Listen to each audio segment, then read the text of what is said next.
के और विषय में भारत देश में अनेक प्रकार के और देशद्रोही व्यक्ति काम कर रहे हैं। आतंकवाद बढ़ रहा है। हमारे सैनिकों के ऊपर कश्मीर तरफ के वो जा रहे हैं, उनको मारा जा रहा है, पीटा जा रहा है। जेएनयू में और जो कुछ ऐसे और छात्र हैं जो अपने देश के टुकड़े टुकड़े की वो करने के लिए नारे वहाँ पर वो लगा रहे हैं और आतंकवादियों के पक्ष के अंदर खुलकर सामने आ रहे हैं और कुछ हमारे लोग भी उनके साथ में जा रहे हैं। कृपया इस बहुत अच्छा प्रश्न है। ऐसे प्रश्न की प्रतीक्षा ही थी मुझे। सुनिए, सुनने में धैर्य का परिचय दीजिए। भाजपाई, कांग्रेसी, सपाई, बसपाई होकर मेरी बातों को मत सुनिए। थोड़ी देर के लिए दलगत राजनीति से ऊपर मस्तिष्क को करके फिर जो संदेश यहाँ से दिया जा रहा है उसे सुनने का प्रयास कीजिए, ठीक है। सैद्धांतिक धरातल पर भारत स्वतंत्र देश नहीं है, समझ गए। मैं उदाहरण देता हूँ। शिक्षा की नीति मेकाले के द्वारा क्रियान्वित की गई, उसे राजनीतिक तंत्र अभिशाप न समझकर वरदान समझ रहा है। रक्षा की प्रणाली जिधर आपने संकेत किया वो हमारी सनातन संस्कृति के सर्वथा विरूप है, प्रतिकूल है। कृषि गौरक्ष वाणिज्य के प्रकल्प जो आजकल भारत में क्रियान्वित हैं वे सनातन विज्ञान के सर्वथा प्रतिकूल हैं। जब से कृषि विभाग को विकसित किया गया है आधुनिक विधा से, उसके फलस्वरूप हर 30 मिनट में, आध घंटे में एक किसान आत्महत्या करता है, समझ गए। और गोरक्षा के प्रकल्प भी सनातन संस्कृति के विरूप हैं। जर्सी सांड के माध्यम से गोवंश को विकृत किया जा रहा है और गोमांस के निर्यात के द्वारा भारत अपने आप को समृद्ध राष्ट्र बनाना चाहता है। यह स्वतंत्रता नहीं, अंग्रेजों की कुटिल कूटनीति के चपेट में आई हुई सैद्धांतिक परतंत्रता देश को प्राप्त है। इसी प्रकार सेवा के प्रकल्प और उद्योग के प्रकल्प भी हमारे अपने नहीं हैं। अधिक मैं क्या संकेत करूं, संविधान की आधारशिला ही हमारी सनातन संस्कृति के अनुरूप अब तक हमको प्राप्त नहीं है। तो बबूल का पेड़ बोकर कोई आम, अमरूद, अंगूर का फल चाहे, संभव है उसकी चाह की, इच्छा की पूर्ति होगी। और मैं डंके की चोट से कहता हूँ, पूरा भारत क्रिश्चियन तंत्र की कूटनीति को क्रियान्वित करने वाला देश बन चुका है। चाहे केंद्रीय शासन तंत्र रहा हो या हो, प्रांतीय शासन तंत्र रहा हो या हो, अंग्रेजों की दुराभिसंधि युक्त कूटनीति को क्रियान्वित करने वाला ही स्वतंत्र भारत में अब तक का शासन तंत्र हमको सुलभ हुआ है। उदाहरण ले लीजिए, किसी भी सनातन मान बिंदु जो यज्ञ के संपादक और पृथ्वी के धारक प्राणी मात्र के पोषक हैं, विकास के नाम पर उनको विकृत, दूषित और क्षुब्ध तथा विलुप्त करने का अभियान चल रहा है। वाक्य समझ में आता है ना। एक विकास का एक हवा ऐसा दिया गया है, एक विकास ऐसा विनाशकारी शब्द हमारे सामने लाके रख दिया गया है, जिसके नाम पर, समझ गए, जैसे वीणा के तांग छेड़ता है बहेलिया, चौकरी मारने में समर्थ जो मृग होता है समर्पण कर देता है, उसे फंसा लिया जाता है। समझ गया नहीं? ये नाग कहीं जा बसियो रे, मेरे पिया को मत डसियो रे, तांग छेड़ देता है बहेलिया, फण को हिलाता हुआ झूमने लगता है। सर्प में जो डसने की क्षमता है वो उसकी क्षमता लुप्त हो जाती है। एक विकास का एक हवा ऐसा दे दिया गया है, विकास कह दीजिए, हिंदू आत्मसमर्पण कर देगा उस सर्प के समान, उस मृग के समान, समझ गए, या उस हाथी के समान जिसके सामने नकली हथनी रख दी जाती है तो अपना गणित वो खो बैठता है, गणित विज्ञान, और घास पात से बने हुए कृत्रिम पुल पर भी पांव रखकर गड्ढे में गिर पड़ता है। इसी प्रकार एक विकास का राजनीतिक दलों ने हवा खड़ा किया है, उनका दोष नहीं है, ये अंग्रेजों की कूटनीति है कि जितने सनातन मान बिंदु हैं, यज्ञ के संपादक, पृथ्वी के धारक, विकास के नाम पर सबको विकृत 1, दूषित 2, क्षुब्ध 3 और विलुप्त 4 घाटी तक पहुंचा दो। मैं संकेत करता हूं, गोभी, पृथ्वी के धारक, यज्ञ के संपादक जितने तत्व हैं वो पृथ्वी के धारक हैं। पृथ्वी चतुर्दश भुवनात्मक ब्रह्मांड में जितने स्थावर प्राणी हैं, जंगम प्राणी हैं, सबका पोषण करती है। गोवंश का द्रुत गति से विलोप, गोवंश की द्रुत गति से विकृति का मूल क्या है? विकास की वर्तमान परिभाषा। मनवादी कहकर सदाचार संयम संपन्न ब्राह्मणों का द्रुत गति से विलोप के मूल में विकास की नई परिभाषा। सतियों का द्रुत गति से विलोप, वेदों का द्रुत गति से विलोप, दानशीलों का द्रुत गति से विलोप, सत्यवादियों का द्रुत गति से विलोप। इसी प्रकार से जितने पृथ्वी के धारक हैं सबका द्रुत गति से विलोप क्यों हो रहा है? क्योंकि विकास को इस ढंग से परिभाषित और क्रियान्वित किया गया है। मैं एक संकेत करता हूँ, हमारे सैनिक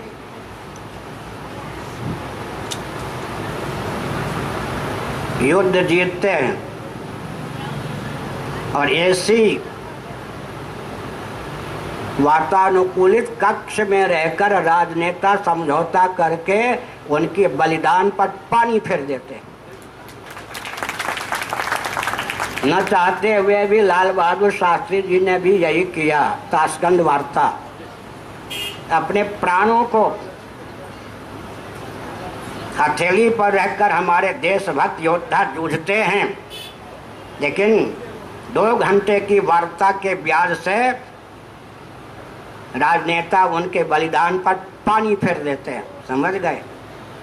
वाजपेयी जी को मैंने सावधान किया था 7 महीने पहले जम्मू कश्मीर आदि क्षेत्र की यात्रा करके, और मैंने घोषणा कर दी थी पटना में और भुवनेश्वर में पाकिस्तान आक्रमण करने वाला है।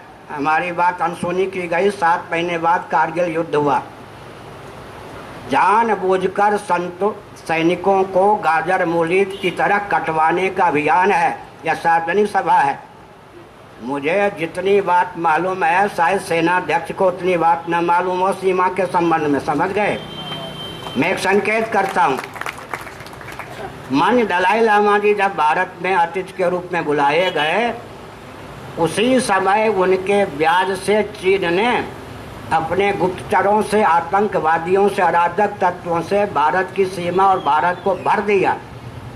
साथ ही साथ आपको पठानकोट कांड मालूम है या नहीं? अभी नहीं, इससे पहले वाला। अभी तो मोदी जी के शासनकाल का अलग है, इससे पहले वाला। हमारे सैनिकों को हाथ पांव बांध करके रख दिया गया है। अत्याचार सहो, प्रतिकार बिल्कुल मत करो। यह जो लोकप्रियता का दुर्व्यसन प्रधानमंत्री, रक्षा मंत्री, गृह मंत्री के पास है, यह भारत के लिए अत्यंत अपराध है और सैनिकों को बेमौत मरवाने का षड्यंत्र है। क्यों विलंब हो रहा है? हमारे लाडले लाल सैनिकों पर अत्याचार हो रहा है। क्यों केंद्रीय शासन तुम सह रहा है? माननीय मोदी जी प्रधानमंत्री होने के पहले मेरे पास 45 मिनट बैठे थे। केवल 2 वाक्य उन्होंने कहा था। मैंने उसी समय सावधान किया था। खुलकर बोल रहा हूं, सुन लो। नेहरू जी ने अंग्रेजों की प्रेरणा से जिस कृत्रिम उदारता का परिचय देकर विश्व स्तर पर ख्याति प्राप्त कर ली, वाजपेयी जी के विवश हो गए। उस ख्याति को अर्जित करने के लिए हिंदुत्व के नाम पर पद पर आकर राम जी को हिंदुत्व को अंगूठा दिखाने के लिए, समझ गए? जो भी भारत का व्यक्ति, चाहे भाजपा का ही क्यों ना हो, केंद्र में पहुंचता है हाथी के दांत खाने का और दिखाने का, और उस समय पहुंचकर वो हिंदुत्व को भूल जाता है, राम जी को भूल जाता है और देश को भूल जाता है।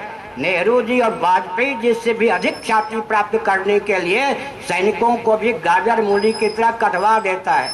और मैं एक संकेत करता हूँ, इतने आतंकवादी होते हैं, उनका कोई निश्चित वेश नहीं होता, बात ठीक है ना? उनके वाहन का कोई निश्चित रंग नहीं होता। अब तक ये सुधार नहीं हो सका।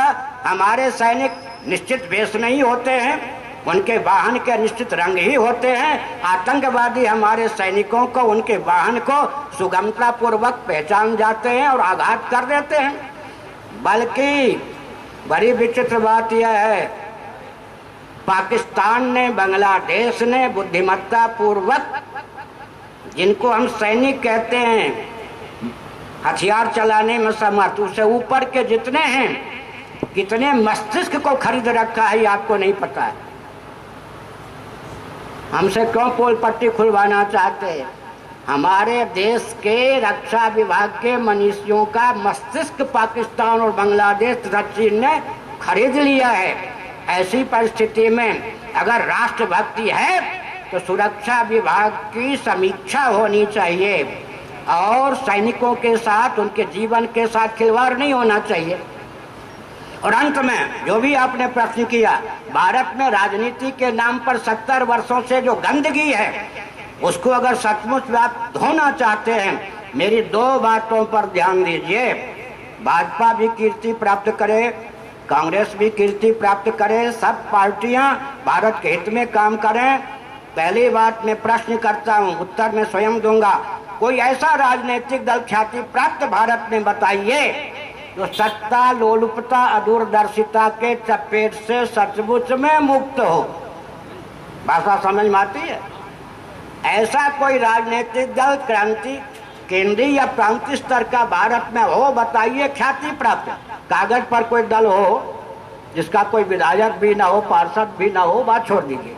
ख्याति प्राप्त केंद्रीय या प्रांतीय स्तर का कोई ऐसा राजनीतिक दल बताइए जो सत्ता, लोलुपता, दूरदर्शिता के चपेट से सचमुच में मुक्त हो। कोई भी दल नहीं। और अंत में मैं संकेत करता हूँ, क्या संकेत करता हूँ? अब तो बीज का ही विलोप है। अनाज के बीज बाहर के, जिसको हमारी भूमि सहन नहीं कर पाती, गोवंश के बीज, जर्सी, अब ब्राह्मण, क्षत्रिय, वैश्य, शूद्रों के बीज, समझ गए? विवाह में विकृति ला करके वर्ण संकर उत्पन्न करने वाला हमारे बीज का विलोप हो रहा है। मैं जो 2 बिंदु कह रहा हूं उस पर ध्यान दीजिए। महाराणा प्रताप जी, मैं अभी चित्तौड़ घर से आ रहा हूं, महाराणा प्रताप जी, शिवाजी, ब्राह्मण घर की लाडली प्यारी पुत्र वधू, बेटी लाडली प्यारी लक्ष्मीबाई,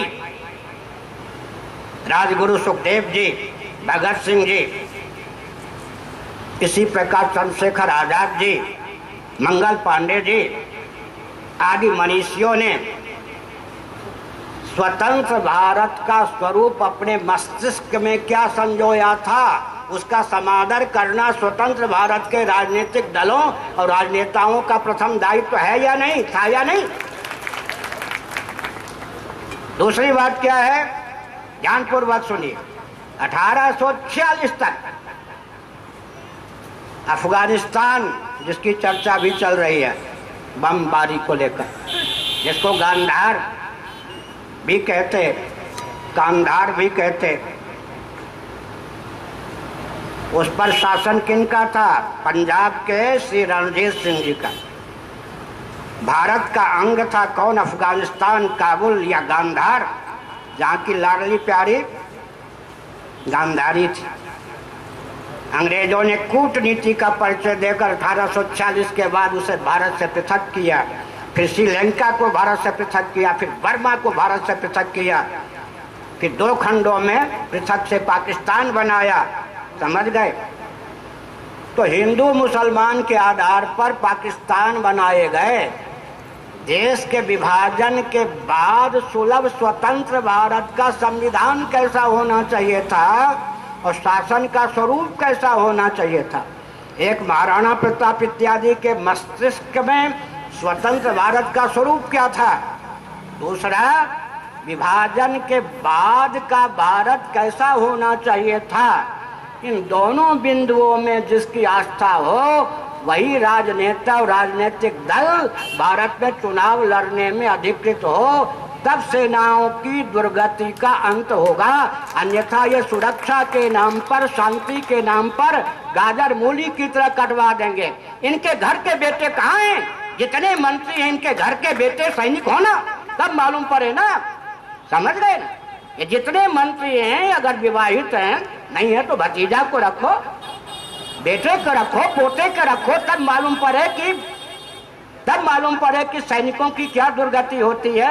और मैं संकेत कर दूं, अंग्रेज पदाधिकारी जो ऊंचे होते थे, गन चलाने वाले जो भारतीय परंपरा के व्यक्ति होते थे, उनको गंदे नाले का कीड़ा समझते थे। मुझे अच्छी तरह मालूम है, मैं सीमा पर जाता हूँ, समझ गए।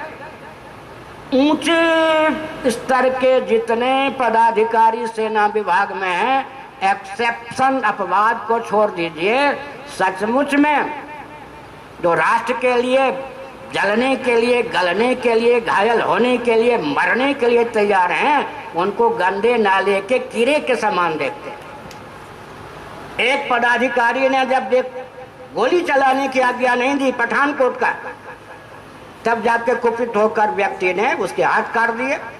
तुम हमारे हाथ काटे हुए हो, देश की सुरक्षा का प्रश्न है, तुम पाकिस्तान के एजेंट बन के बने हो।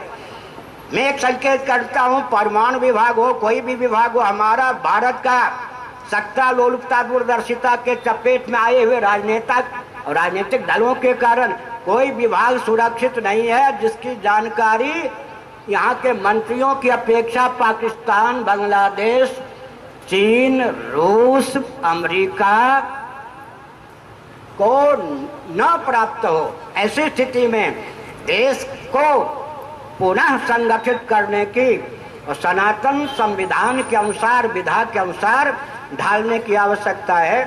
सैनिकों को लेकर मेरे हृदय में अपार अपनत्व है, मैं रोता भी हूँ। आज भी कह रहा था कि सैनिकों के साथ अत्याचार करने वाले राजनेताओं सावधान। देखिए हमारे यहाँ की युद्ध प्रणाली, ये तो राजस्थान है या नहीं। अगर रावण मोर्चे पर था तो राम जी अपनी कुटिया में बैठे होते थे, वो भी युद्ध के मोर्चे पर होते थे। ये धर्म युद्ध है, समझ गए। सेनाध्यक्ष कोई लड़ता है जा करके, रक्षा मंत्री लड़ते हैं जा करके, इनके बेटे लड़ते हैं जा करके। हमारे यहाँ युद्ध की परंपरा क्या है? दुर्योधन मोर्चे पर था, आतताइयों का पक्षधर, तो युधिष्ठिर भी मोर्चे पर थे।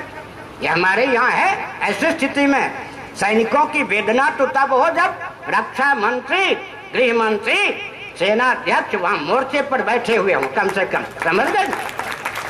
और प्रधानमंत्री जो भी हो, मैंने वाजपेयी जी मैं का नाम लेकर मोदी जी को सावधान किया था, चाहे अडवाणी जी हों, चाहे सुषमा जी हों। भाजपा के जितने ऊंचे नेता हैं, अभी उतने ऊंचे आदित्यनाथ योगी नहीं हो पाए हैं। उनके मस्तिष्क में है कि नेहरू जी ने जो विश्व शांति की कृत्रिम घोषणा करके ख्याति प्राप्त की, उससे ज्यादा ख्याति मेरी हो। इस दुर्भावना के कारण, ख्याति प्राप्त की वासना के कारण वे अपने दायित्व का ठीक से निर्वाह नहीं कर पाते। एक एक भाजपा के, कांग्रेस की तो बात छोड़ दीजिए, उसके तो संस्थापक ही कौन थे? अंग्रेज थे। यहाँ की माननीय मुख्यमंत्री जी ने मुझसे कहा जब मैं जयपुर आया था, महाराज भाजपा को बड़े कोसते हैं लोग, बाबा लोग भी कोसने लगे हैं। मैंने कहा सुनो, तुम लाडली प्यारी हो, तुम्हारी माता भी मेरे पास आती थी, तुम जब बचपन में थी तब मैं ग्वालियर में प्रवचन कर रहा था, नीचे कुर्सी पर बैठ के माता के साथ प्रवचन तुम सुन चुकी हो, सावधान हो के सुनो। भाजपा के संस्थापक ह्यूम नहीं है, कोई हिंदू है। भाजपा का ध्वज भगवा है। भाजपा धर्म के नाम पर, हिंदुत्व के नाम पर, गंगा के नाम पर, राम जन्मभूमि के नाम पर, अब विकास के नाम पे चुनाव लड़ती है। कांग्रेस को, सपा को, बसपा को कोई टोके या न टोके, तुमको तो टोकना ही टोकना है, तो टोकना उचित है। हिंदुत्व का नाम लेना छोड़ दो, राम जी का नाम लेना छोड़ दो, गाय का नाम लेना छोड़ दो, गंगा का नाम लेना छोड़ दो और भाजपा सुन लो। अगर मुलायम सिंह ने शासन किया, नाभि से लेकर सिर तक इतने पीतल की गोली से राम भक्तों को भुनवा कर शासन किया न इतने वर्षों तक, बेटे सहित राम भक्तों को मरवा कर सपा ने शासन किया है। स्वयं मुलायम सिंह जी का यह वचन है। अगर हमने राम भक्तों को, निरपराध भक्तों को, जिसमें उनकी बिरादरी के भी भक्त थे, राम भक्त उनकी बिरादरी के भी थे, मरवाया ना होता तो मुसलमान सज्जनों का अनुग्रह प्राप्त करके इतने वर्षों तक शासन नहीं करता। ये रह गई बात सपा की। अब भाजपा सुन ले। अडवाणी जी ने राम जी के नाम पर रथ यात्रा न निकाली होती, मुझसे मार्गदर्शन तो क्या कहें, प्रेरणा लेकर स्वामी वामदेव जी महाराज खड़े न हुए होते तो 2 सांसद केवल थे भाजपा के।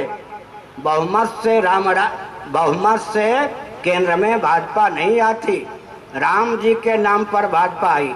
और राम नाम का चमत्कार आपको मालूम है, वाजपेयी जी ने पहली बार 13 दिन शासन किया था या नहीं? 13 क्या चीज है जी?